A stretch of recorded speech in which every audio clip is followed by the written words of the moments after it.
हम इस समय बड़ी ब्राह्मणा के त्रोर इलाके में मौजूद हैं और आपको बता दें कि जिस तरह से कल सांबा के चकमंगा गुजरा इलाके के किसानों ने पैदल यात्रा शुरू की थी, जम्मू चलो आंदोलन शुरू किया था और वो शुरू करने का एक ही कारण था, जिस तरह से चकमंगा गुजरा इलाके के अंदर जो इस समय एक्सप्रेस हाईवे का काम लगातार जारी है और ये लोग कह रहे हैं कि अच्छी बात है, डेवलपमेंट हो रही है, हाईवे बनना भी चाहिए, लेकिन हाईवे पर एक जो ट्रांसपोर्ट यार्ड वहाँ पर बन रहा है उस यार्ड को लेकर इनको आपत्ति है कि जो इन तमाम किसानों को ज़मीनें अलॉट हुई थी उन तमाम अलॉटी ज़मीनों के ऊपर वो यार्ड बन रहा है। तो इनकी जो ज़मीनें हैं, जो किसानी के योग्य ज़मीनें हैं वो जा रही हैं। उनका ये भी कहना है कि हमारे आशियाने भी जा रहे हैं, हम रोड पर आ जाएंगे और उसी को लेकर इंसाफ की गुहार लगाने के लिए कल इन्होंने यात्रा शुरू की, जो यात्रा त्रोर इलाके में पहुंची है और आज जिला प्रशासन सांबा के अधिकारी यहाँ मौके पर पहुंचे। इनको मनाने की कोशिश की गई है कि आपको वक्त भी लेकर देंगे एलजी साहब से, क्योंकि एलजी साहब के पास जा रहे हैं और उसी के साथ साथ इनको ये भी कहा गया है कि आप वापस यात्रा ले जाइए, आपका जो काम है कुछ दिनों के लिए वहां पर बंद करा दिया जाएगा,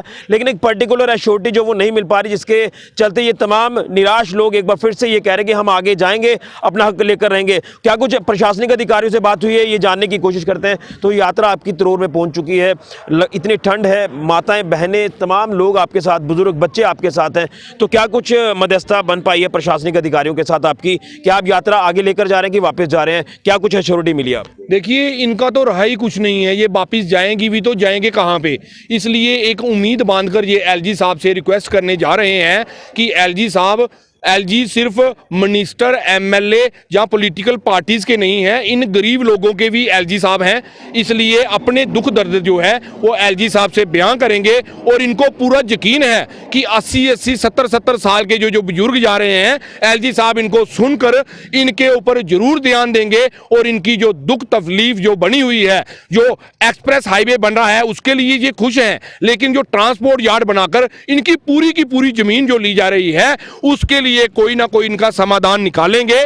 जब इनको जमीन अलॉट हुई थी उसके बाद इनकी जमीन रेलवे में आई, इनकी जमीन नहर में आई, छोटी नहर में आई और एक्सप्रेस हाईवे यार्ड भी नहीं की, यहाँ पे एक्सप्रेस हाईवे भी इनका आया और यार्ड भी नहीं का लिया जा रहा है और जो इनको अलॉटमेंट हुई थी उसको टोटल खत्म किया जा रहा है। इसलिए बड़ी उम्मीद बांधकर इस सर्दी के बीच में जब लोग घर से बाहर नहीं निकल रहे, ये माताएं बहनें और छोटे छोटे स्कूल के बच्चे ये जो हैं ये एलजी साहब से गुहार लगाने जा रहे हैं। शाम को प्रशासनिक अधिकारियों का फोन आया था कि हम इसका कोई अल्टरनेट निकालते हैं, एलजी साहब से आपकी मीटिंग फिक्स करवाते हैं। हमारी तरफ से उनसे यही रिक्वेस्ट थी कि आप सिर्फ जब तक हमारी मीटिंग नहीं होती इस काम को रुकवाइए, लेकिन उसकी श्योरिटी डिपार्टमेंट की तरफ से नहीं दी जा रही। कल को अगर हम वहां पे जाते हैं, अगर काम शुरू होता है, इनमें से कोई मर जाता है या कोई बंदा वहां पे जज्बात में आकर गाड़ी के आगे लेट जाएगा या कोई और बड़ी घटना हो जाती है, इसलिए हम पीसफुल तरीके से वापिस वहां पे नहीं जाएंगे, एलजी साहब का रुख करेंगे और यकीनन हमें पूरा यकीन है कि एलजी साहब हमारी मदद करेंगे। अगर सरपंचों पंचों को गवर्नमेंट ने, प्रधानमंत्री ने इतना सशक्तिकरण दिया है, हमारे जम्मू कश्मीर में पंचायती राज एक्ट लागू किया है, तो मैं एक सरपंच होने के नाते, मेरे साथ पंच लंबरदार होने के नाते हमें पूरा यकीन है कि एलजी साहब हमारी बात को जरूर सुनेंगे और इन किसानों का दुख दर्द जो है उसको पूरा करेंगे। यानी आपकी मदद जो वो अधिकारियों के साथ अभी नहीं बन पाई? नहीं, अधिकारियों, देखिए वो उनका कहना है कि आपको अपॉइंटमेंट हम वहां से ले देते हैं, लेकिन काम जो है हम वो नहीं रुकवा सकते। तो अगर काम नहीं रुकवा सकते तो इसी के लिए तो हम एलजी साहब से मिलने के लिए जा रहे हैं। इनका कहना है कि ट्रांसपोर्ट यार्ड को शिफ्ट कराया जाए, वहां पर काम बंद किया जाए। हालांकि हाईवे, एक्सप्रेस हाईवे का जो काम है वो ये लोग चाहते हैं कि बंद नहीं होना चाहिए, वो लगातार निरंतर चलना चाहिए, लेकिन यार्ड को वहां से फिलहाल शिफ्ट किया जाए, उसका काम बंद हो। तो उसको लेकर ये अधिकारी कह रहे हैं कि वो मानने के लिए भी तैयार है जो वहां पर कंपनी काम कर रही है, लेकिन हमें एक एश्योरिटी मिल जाए, एक रिटर्न में कुछ मिल जाए ताकि हम यहां से वापस जाए। लेकिन इस तरह का कुछ भी एश्योरिटी जो वो रिटर्न में नहीं है। क्या कहेंगे आप? लगातार एक यात्रा कल से पैदल कर रहे हैं, ठंड काफ़ी ज़्यादा है, बीमार भी कुछ महिलाएं आपकी हो गई हैं, क्या कुछ कहेंगे? अब आप आगे बढ़ेंगे कि या पीछे जाएंगे? क्या कुछ कहकर गए अधिकारी? आप कि आगे बढ़ेंगे, हम आगे बढ़ेंगे, वापस नहीं जाएंगे। जाएंगे, हमारे कोई बात का कोई हल होगा तो जाएंगे। तो मेरी यही बात है। मैं इनसे भी, जो प्रशासन वाले आए हैं, इनसे भी बात हुई है, वो कहते हैं हम नहीं पता, देखेंगे, कुछ करेंगे। उनसे यही बात होती है, आगे वो बात नहीं करते। तो मैं यही पूछना चाहती हूँ, उनसे मेरी यही बात हुई है कि क्या गवर्नमेंट अमीर लोगों की है या मुलाजमों की है? क्या गरीबों की गवर्नमेंट नहीं है? उनका कोई हक नहीं है उसमें? मेरी यही बात है, मैं यही करना चाहती हूँ कि क्यों गरीब लोग क्यों सड़क पे आ रहे हैं, क्यों आप उनको सड़क पर ला रहे हो। यानी अब आप आगे बढ़ेंगे? हाँ जाएंगे हम। ये भी आपको कह रहे हैं कि वो अलॉटी ज़मीनें हैं तो सरकार कभी भी खाली करा सकती है, इस तरह की बातें भी वो कह रहे थे? इसीलिए यही बातें कहते हैं, कई बार आए हैं जहाँ, वो दिल्ली से भी वो डायरेक्टर साहब आए थे, हम औरतों ने सभी महिलाएं वहाँ खड़ी थी और जोली फैलाई थी, आगे रोए थे, सभी महिलाएं रोई थी, हमारे जो आदमी थे वो भी रोए थे, कि मैं भी रोई थी कि हमें बेघर मत करो।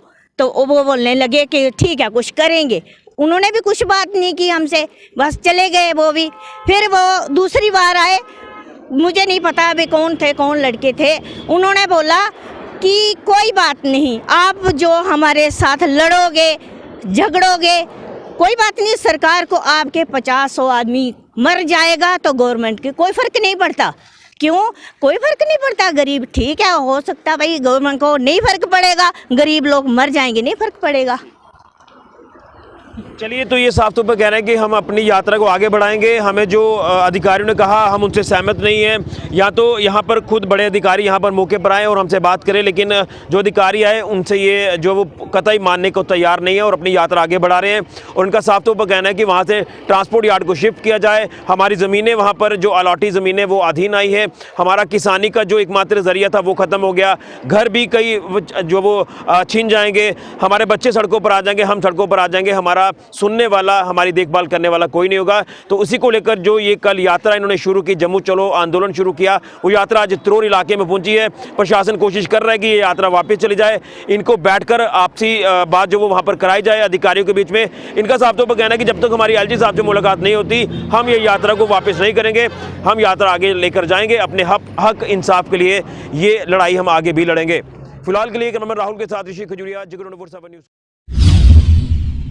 आप देख रहे हैं गुलिस्तान न्यूज़ नेशनल टेलीविजन। मैं हूं वसीम गतो और इस वक्त हम ठीक डिस्ट्रिक्ट पुलिस थाना डोडा में हैं। आप देख सकते हैं यहां पे थाना दिवस बनाया जा रहा है। आपको ये जानकारी भी देना चाहेंगे, थाना दिवस जो है महीने में 2 बार बनाया जाता है और आप देख सकते हैं अलग अलग जगहों से यहाँ पे लोग आए हैं, अलग अलग एरिया से लोग आए हैं।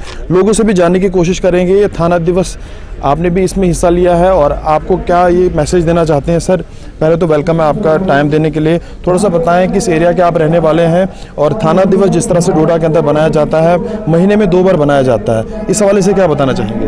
हाँ, मेरा नाम हफीजुल्लाह कुर्बानी है, मैं एमडी हूँ एक प्राइवेट स्कूल का जी और रिटायर्ड लेक्चरर हूँ। तो मुझे भी आज यहाँ बुलाया गया, दावत दी गई, तो मैंने यहाँ पर ये सुना कि महीने में 2 बार थाना दिवस मनाया जाता है, ब्लॉक दिवस मनाया जाता है। ये एक बहुत अच्छा कदम है डिस्ट्रिक्ट पुलिस की तरफ से। मैं डोडा की बात करूँगा, हमारे एसएसपी साहब का एक बड़ा अच्छा इनिशिएटिव है। इसमें वो लोग जो थाने आने में हिचकिचाते हैं या जिनकी रसाई नहीं होती ऑफिस में, वो अपना मसला रखते हैं, उनका मसला जो है ऑन स्पॉट हल हो जाता है। बहुत सारे लोगों की ये दिक्कत भी होती है, सर्टिफिकेट्स उनको मिलती नहीं है, बर्थ सर्टिफिकेट, वो देख रहे हैं कि काफ़ी खुश नज़र आ रहे हैं, तो इस हवाले से क्या बताना चाहिए। हाँ, यकीन देखो मैं स्कूल एक चलाता हूँ, हम वहाँ पर जब डेटा बर्थ ढूंढते हैं तो थाने की सबसे ऑथेंटिक मानी जाती है, तो वो मसला बहुत बड़ा इशू था लोगों के लिए थाने पहुँचने में। अब इन्होंने वेरिफिकेशन डेटा बर्थ वगैरह जो है जिस जिसकी भी ग्रीवेंस होगी वो ऑन स्पॉट खुद एसएचओ साहब भी बैठते हैं, डीएसपी भी बैठते हैं, एसएसपी साहब भी बैठते हैं और लोगों को वो उसी वक्त उसका मसला जो हल होकर वो खुश होकर घर चले जाते हैं। पब्लिक को आपकी तरफ से क्या मैसेज देना चाहोगे, क्योंकि हम देखते हैं कि बहुत सारे लोग जो हैं हिचकिचाते हैं जब थाना उनको बुलाया जाता है, थाना दिवस से या और कुछ बातें उनको बताई जाती हैं कि आपको थाने में बुलाया गया है, वो काफ़ी डरते हैं, उनको क्या मैसेज देना चाहिए। नहीं, लोगों को हिचकिचाना नहीं चाहिए, अपने बात को रखने में किसी को शर्म नहीं करनी चाहिए। अगर हम बात छुपा के रखें तो मसला हल नहीं होगा, तो लोगों को खुलकर सामने आना चाहिए। जैसे आज हमने देखा लोग खुलकर बोल रहे हैं, हर तबके से ताल्लुक़ रखने, ड्राइवर भी है, मुलाजिम भी है, एक आम शहरी भी है, काउंसलर भी, सारे बैठे हैं और अपनी अपनी बात रख रहे हैं। तो ये सबसे बड़ा प्लेटफार्म मिलता है पब्लिक को अपनी बात बताने का, उनको आना चाहिए। आज ये मौका भी दिया जा रहा है कि अगर किसी को कोई ग्रीवेंस है, कोई दिक्कत है, वो वहीं पे हल हो रही है और उनको टाइम भी दिया जा रहा है कि आप बताइए आपकी कोई भी दिक्कत है। हाँ, वो तो है, बुलाया तो इसीलिए गया है कि अगर किसी को कोई तरफ से किसी किस्म की मुश्किलात है, इनकी तरफ से, एडमिशन की तरफ से, वो रखे और उसको जो है उस पर काम करेंगे और उनका मसला हल कर देंगे। बहुत बहुत शुक्रिया हमसे बातचीत करने के लिए, टाइम देने के लिए।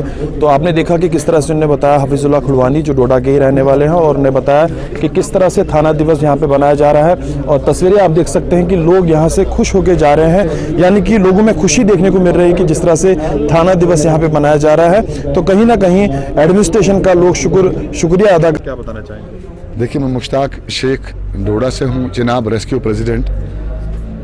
ये जो आज यहाँ थाना दिवस डे बनाया जा रहा है, मुझे लगता है कि ये अच्छा एक इनिशिएटिव लिया है एसएसपी डोडा और डीसी साहब ने।